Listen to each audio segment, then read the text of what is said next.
Alhamdulillah wa syukur ala ni'matillah.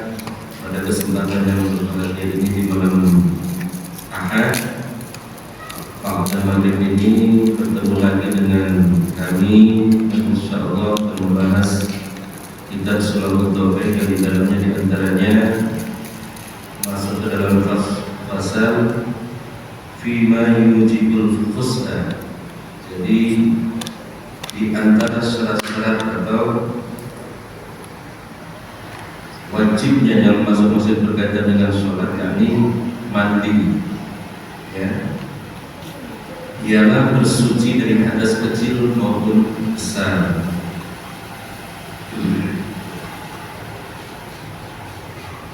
Bismillahirrahmanirrahim. Sebelum kita mulai, sama-sama mohon keikhlasan Al-Fatihah, mulanya Musallin wal Madif kitab Sullamut Taufik, yakni Al-Habib Al-Alim Al-Ulama Al-Fatih Al-Murad Wal-Kamil Syekh Muhammad Nawawi Al-Syekh Abdullah Al-Habib Abdullah bin Husain bin Qadir bin Muhammad bin Hashim Ba'dawi rahimahullah wa bishtabi syawar fi kitab Sullamut Taufik Al-Alam Al-Alamat Al-Wara Al-Kamal Syekh Muhammad An-Nawawi Madani Allahu bihi amin rabbal alamin fi tariqil ma'rifil jannah. Al-Fatihah. A'udzu billahi minasy syaithanir rajim. Bismillahir rahmanir rahim. Alhamdulillahi rabbil alamin arrahmanir rahim maliki yaumiddin. Iyyaka na'budu wa iyyaka nasta'in. Ihdinas siratal mustaqim. Shiratal ladzina an'amta 'alaihim ghairil maghdubi 'alaihim waladdallin.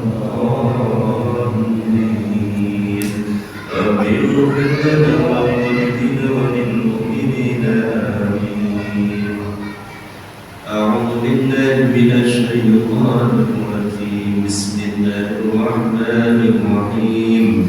Faslun, mengenai beberapa hal fasal, yakni bagian apa itu fima yujibul ghusla, di antaranya yang mewajibkan mandi, wa min syurutis sholati, di antara syarat-syarat sahnya salat, at-taharatu minal hadatil akbar wa huwal ghusl, yakni ialah bersuci dari hadas besar, yakni mandi. Walladzi yujibu khamsatun asya'a, dan di antara hal-hal yang mewajibkan mandi itu ada 5 perkara. Yang pertama, khurujul mani, keluarnya mani. Bismillahirrahmanirrahim. Jadi yang menyebabkan di antaranya mandi, di sini mandi pada dasarnya artinya adalah mengalirkan air ke seluruh badan dari ujung rambut sampai ujung kaki. Jadi syarat-syarat yang mewajibkan mandi ini kriterianya ada 5. Yang pertama, khurujul mani, keluarnya mani atau jima atau bersetubuh, wal jima atau bersetubuh suami istri, ya, yang halal. Bahkan di luar nikah dan zina pun wajib mandi. Alhamdulillah min dzalik. Wal haidu, dan haid, wal nifasu, dan nifas, wal wiladatu, dan seba'da melahirkan atau setelah melahirkan anak bagi perempuan. Jadi perkara yang mewajibkan mandi sebagai syarat sah mutlak untuk melakukan sholat itu ada 5 perkara, yakni yang pertama, keluarnya mani. Di keterangan di sini berjimat atau bersetubuh, yang mana dalam firman Allah Subhanahu wa taala disampaikan Al-Qur'an surat Al-Maidah ayat 6, wa in kuntum junuban fatahharu, jika kalian dalam keadaan junub maka mandilah. Antara dalilnya, karena junub adalah keadaan setelah keluar mani atau jima. Yang menguatkan lainnya adalah hadis Rasulullah SAW, innamal ma'u minal ma'i, sesungguhnya mani itu karena keluar mani. Rawahu Muslim. Atau hadis lain disebutkan, artinya air mani keluar dari setiap orang, maka diwajibkan ketika mani itu keluar untuk mandi. Rawahu Muslim. Jadi sepakat ulama atau ijma ulama menyatakan bahwa keluarnya mani itu mewajibkan seseorang untuk junub atau mandi wajib, ya. Baik dalam keadaan sakit, di dalam hal ini Imam Syafi'i menerangkan, baik dalam keadaan sakit maupun karena penyakit tertentu, maka diwajibkan mandi. Bahkan diriwayatkan meskipun suami istri hanya sekedar memasukkan khitannya ke dalam khitan wanita, dia tapi tidak keluar, maka diwajibkan mandi. Mimpi basah diwajibkan mandi. Keluar karena angan-angan atau karena syahwat mata atau hal lainnya yang berhubungan dengan badan, meskipun tidak sengaja melakukan bersetubuh, tapi karena angan-angan, ya. Contoh mungkin orang yang melihat sesuatu yang menggerakkan nafsunya hingga dia berpikir jauh lalu keluar dari mani, maka itu wajib mandi. Di antaranya wajib mandi itu seperti itu. Dari sini sudah paham, ya, yang mewajibkan mandi, ya bapak-bapak sudah paham. Pengantin baru harus tahu keluar baru. Yang kedua, haid.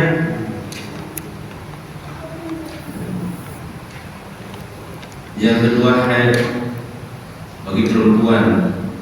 Bahkan di kitab Safinatun Najah diterangkan orang yang sedang haid haram melewati masjid atau berdiam diri di dalam masjid maupun di luar.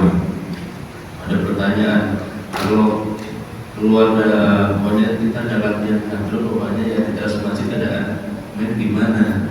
Justru di ijma ulama disampaikan dikhawatirkan ada sesuatu di antara pusar dan lutut itu keluar darah kotor, maka di situ diharamkan. Ini tidak boleh, ya, untuk ibu-ibu, hati-hati untuk haid. Jadi setelah haid itu bersih, biasanya seminggu atau mungkin yang normalnya 10 atau 15 hari, tergantung perhitungan awalnya, ya. Jadi ada perhitungan awal dari tanggal sampai waktu itu ada perhitungannya. Itu setelah bersih baru mandi. Tapi itu sudah bersih dari haid, tiba-tiba keluar lagi, biasanya itu darah kotor, tidak mewajibkan mandi.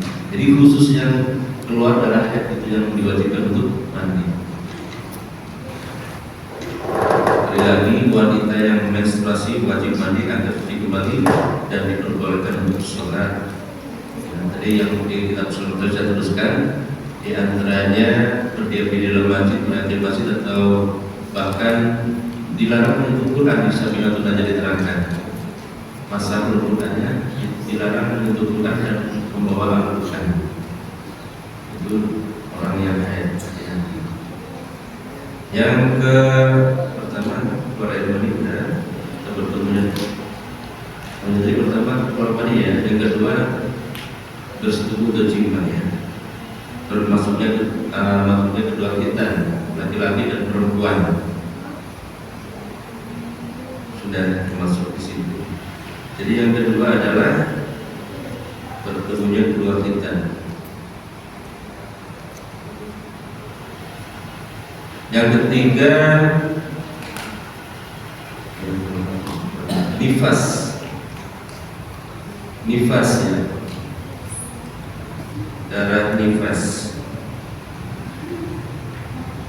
atau setelah melahirkan. Jadi orang yang sudah melahirkan biasanya keluar nifas, ya, darah kotornya, maka mandi wajib. Kita teruskan. Bismillahirrahmanirrahim. Wa furudul ghusli ithnani. Fardu mandi itu ada dua macam. Yang pertama, niyatul raf'il hadatsil akbari wa nahwuha wa ta'mimu jami'il badani wasyaran wasya'ran wa inkasufan. Fardu mandi wajib itu ada dua macam, yakni niat fiqhan di dalam hati kita, nawaitul ghusla li raf'il hadatsil akbari fardhillah ta'ala, yakni dia dalam hati niat saya mandi wajib untuk menghilangkan hadas besar fardu karena Allah Ta'ala.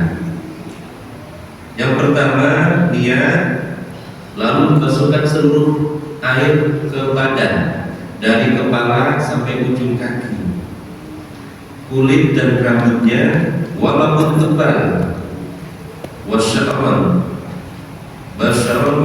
wa inkasufan, membasuh maupun tebal ya, membasuh dengan air.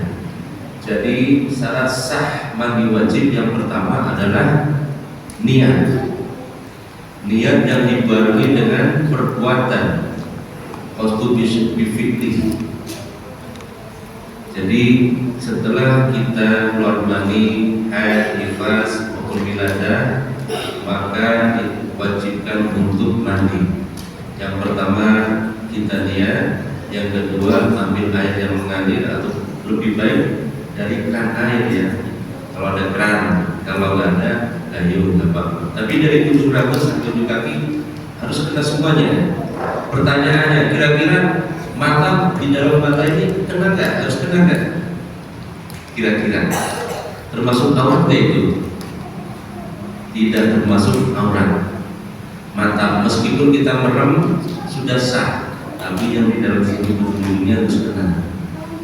Kira-kira di dalam mulut lidah termasuk harus dicuci tidak? Tidak termasuk. Tapi kedua bibir ini harus kena. Gigi boleh berkurang kalau maksudnya itu biar bersih. Nah, wajibnya mandi itu air pertama kali dan kedua kali sampai ketiga kali sebelum basah semuanya. Jadi bukan intinya pada ketika mandi itu harus disapu langsung disapu, bukan. Mandi meskipun gak ada sapu, gak ada sampo, ketika air sudah mengalir dari ujung rambut sampai ujung kaki basah semuanya, termasuk sela-sela semuanya, kuping di dalamnya jangan dimasuki, maksudnya ya sampai ke dalam, itu termasuk aurat juga, harus basah, terus kena semuanya. Meskipun rambutnya tebal, jenggotnya tebal, harus kena semuanya. Beda ketika wudhu dan jenggotnya tebal, kayak Arab ya, itu cukup dibilang sudah sah. Tapi ketika mandi wajib harus kena semuanya. Itu yang pertama, yang syarat sahnya mandi wajib. Jadi bukan karena sabun maupun samponya. Tapi kalau dia bersih, ya disampunin, disampoin, ya. Anda terbiasa pakai sabun dan sampo. Tapi karena darurat mungkin airnya sedikit, hati-hati makainya. Yang penting basah semuanya itu sudah sah. Allah syarat saja. Kira-kira tentang ini kecil ya, syarat sahnya mandi wajib kecil sekali. Di sini kira-kira ada pertanyaan atau yang mau didiskusikan atau hal yang mau ditambahkan, silahkan Bapak-bapak. Mungkin ada yang masih bingung tentang mandi wajib. Silakan. Oh silakan. Mari Fir, mangga. Kalau mandi wajib, pakai air sedikit gimana supaya bisa maksudnya enggak air terbatas. Jarang-jarang sebenarnya sih air jarang-jarang kecuali lagi musim panas. Ya, posisinya air itu mesti di atas badan kita kalau sedikit ya, pundak kita biar nggak tercatat atau pundak itu udah mandi. Diusahakan jangan sampai mandi kita tuh lagi gini-gini berarti airnya gitu. Takutnya jadi mustahil air itu gitu.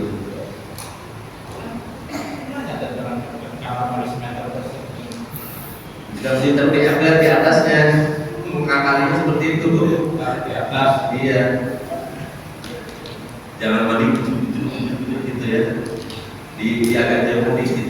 Kalau pakai korti atau pakai meja nih, karena darurat banget itu air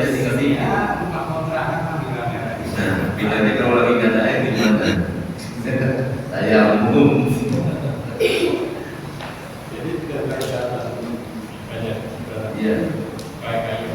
Naik gayung, dikit-dikit, yang penting udah basah semuanya dan cukup. Yang kira Katakan. Dan Rasulullah juga gitu mandinya di. Bahkan pernah diriwayatkan oleh bekasnya kayak mandinya siapa ya, Sayyidatul Aisyah radhiyallahu anha itu buat mandi. Mereka bukan buat mandi wajib ya, buat mandi biasa. nggak sempat tarik nyambung katanya. Ya, memang wajibnya mandi dibasahin. Kan tadi judulnya mengalirkan air dari ujung rambut sampai ujung kaki. Mengalirnya air dari ujung rambut sampai ujung kaki.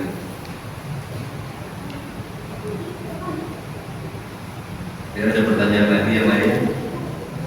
Silakan.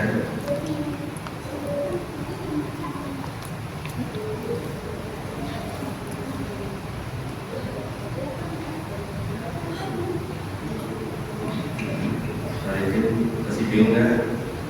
Mengalirkan air pada sesuatu, yaitu badan atau selainnya. Selain badan apa lagi? Cuma nggak siap mana aja tertarik. Tidak apa-apa, kalau wajibnya dibasahin. Kalau wajibnya dengan air. Yang penting gerakan semua ya tentu ya. Nggak usah 3 kali kan. Iya. 3 kali doang.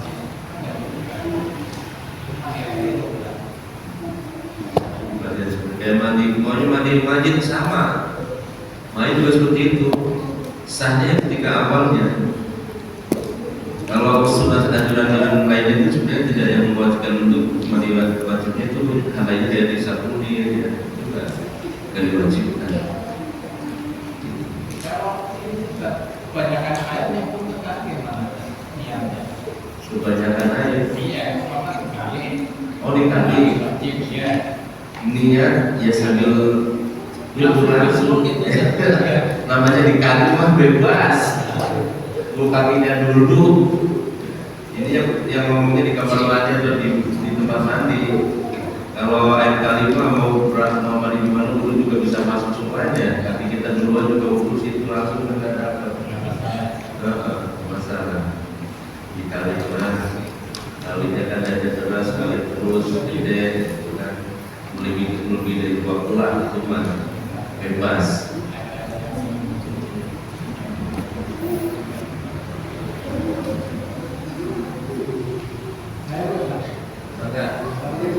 Waalaikumsalam warahmatullahi wabarakatuh.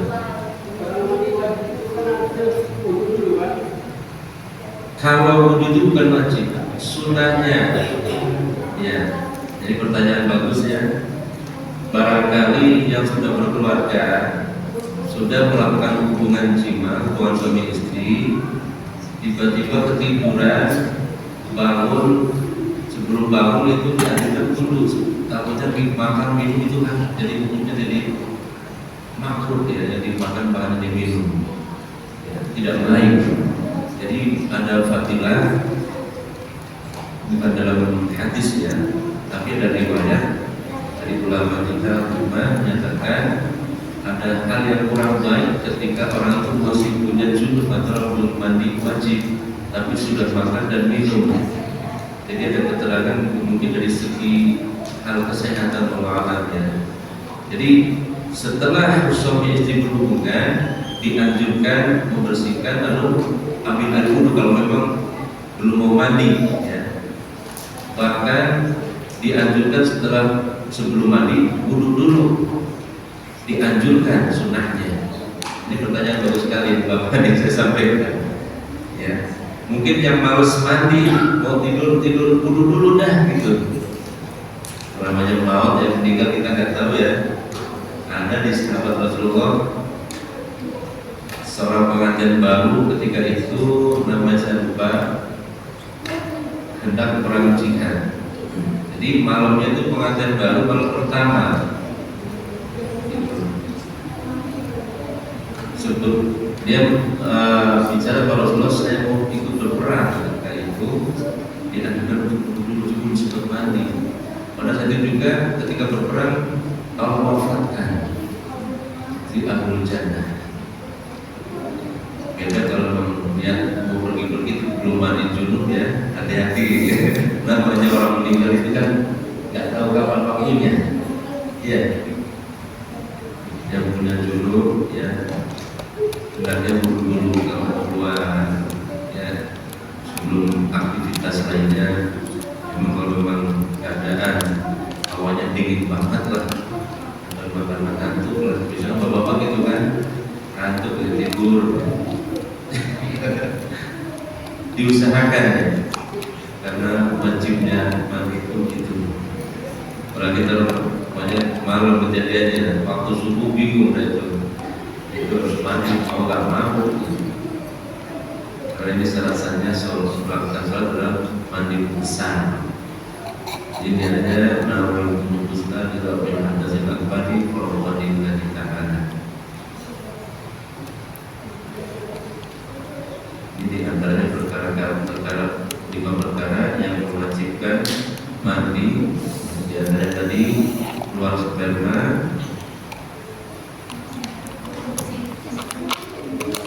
jadi ketika sperma basah maka baunya seperti bau adonan atau kubang sari kurma.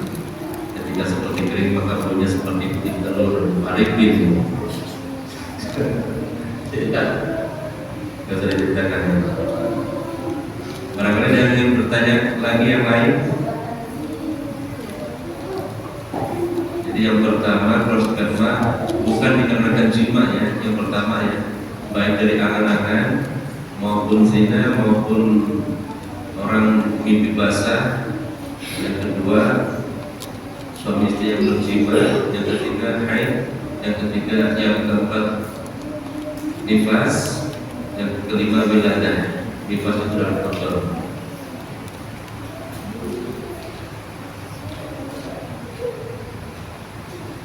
Darah haid, jadi nifas itu darah haid yang tertampung, terkumpul untuk nifas. Darah kotor bukan nifas.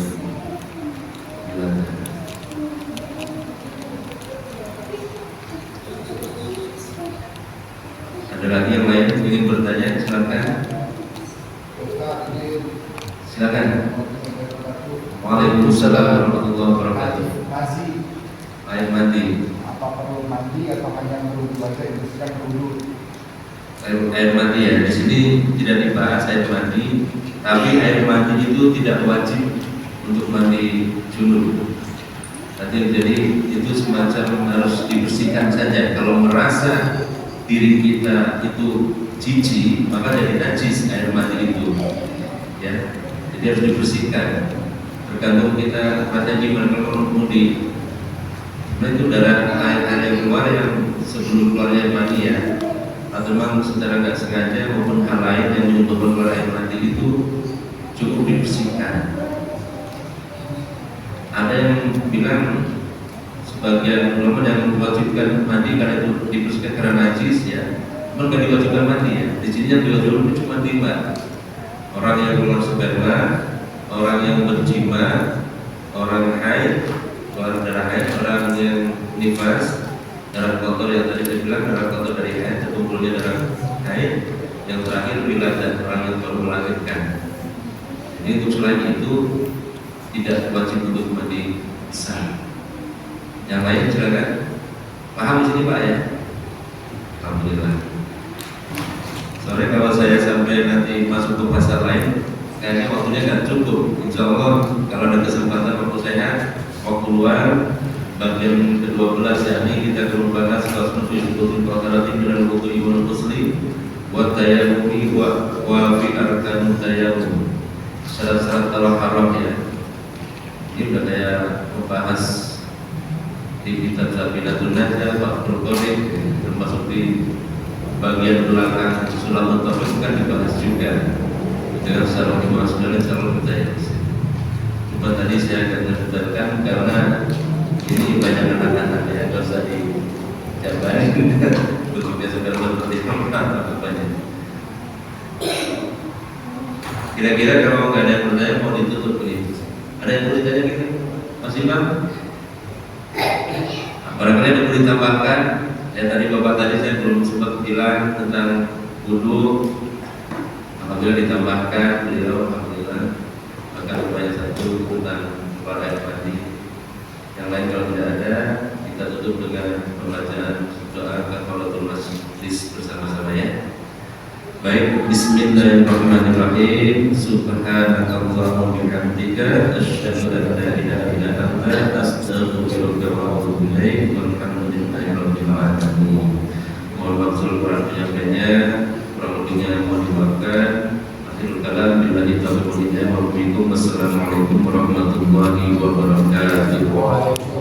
Ya Rabbi bil Mustafa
Allahumma salli wa sallim wa barik alaihi